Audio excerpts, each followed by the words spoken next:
మనం ఒక వస్తువుని కొనేటప్పుడు చూపించే ఇంట్రెస్ట్ కొన్ని రోజులు దాన్ని వాడిన తర్వాత క్లీన్ చేసేటప్పుడు చూపించాం కదండి. నేను కూడా అట్లాగే. ఇప్పుడు ఈ విషయం ఎందుకు చెప్తున్నాను అనుకుంటున్నారా?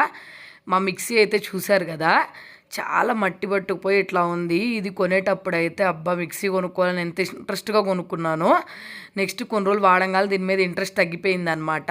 నాకే కాదు, చాలామందికి ఏదైనా వస్తువులు క్లీన్ చేయాలంటే కొంచెం బద్ధకంగా ఉంటుంది. అలా బద్ధకంగా ఉండకుండా చాలా సింపుల్ టిప్ మీకు చూపిద్దామని ఈరోజు వీడియో చేస్తున్నాను. ఫస్ట్ ఒక గిన్నెలో వేడి నీళ్ళు అయితే తీసుకోండి. దాంట్లో బేకింగ్ సోడా కానీ బేకింగ్ పౌడర్ కానీ ఉంటుంది కదా, అది యాడ్ చేసుకొని తర్వాత 2 టేబుల్ స్పూన్లు పెద్దవి విమ్ జెల్ ఉంటుంది కదా, విమ్ జెల్ యాడ్ చేసుకోండి. తర్వాత కొంచెం కళ్ళుప్పు యాడ్ చేసుకోండి. నెక్స్ట్ అలాగే ఒక నిమ్మకాయ ఉంటుంది కదా, నిమ్మకాయ చెక్క, నిమ్మకాయ రసం అయితే పిండుకోవాలి. ఇంకోటి ఏంటంటే, మీకు విమ్ జెల్ లేదనుకోండి, విమ్ జెల్ ప్లేస్లో సరుపు ఉంటుంది కదా, సరుపు అయినా వేసుకోవచ్చు. లేకపోతే లిక్విడ్ వాష్, అదే మన బట్టలు లిక్విడ్ ఉంటుంది కదా, అదైనా వేసుకొని ఇట్లాగా మిక్సీని నీట్గా, మిక్సీ అనే కాదండి, ఇంకా చిన్న చిన్న వస్తువులు మన ఇంట్లో ఏమైనా ఉన్నా వాటిని ఇట్లా నీట్గా అందంగా అయితే మార్చేసుకోవచ్చు.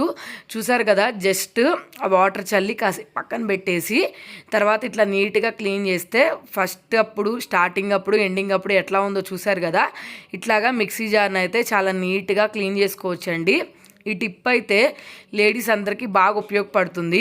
నేను మొన్న ఇల్లు డీప్ క్లీన్ చేసేటప్పుడు అయితే ఇది చేశాను అనమాట. చాలా బాగా వర్క్ అయింది. కాబట్టి మీరు కూడా కావాలనుకుంటే చిన్న చిన్న ఐటమ్స్కి ఇట్లా నీట్గా క్లీన్ చేసుకోండి. బాగా ఉపయోగపడుతుంది. ఎక్కువ శ్రమపడే పని కూడా ఉండదు. వీడియో మీకు ఎట్లా అనిపించింది ట్రై చేసి కింద కమెంట్ సెక్షన్లో కమెంట్ చేయడం మాత్రం మర్చిపోదు. నచ్చితే సబ్స్క్రైబ్ చేసుకోండి.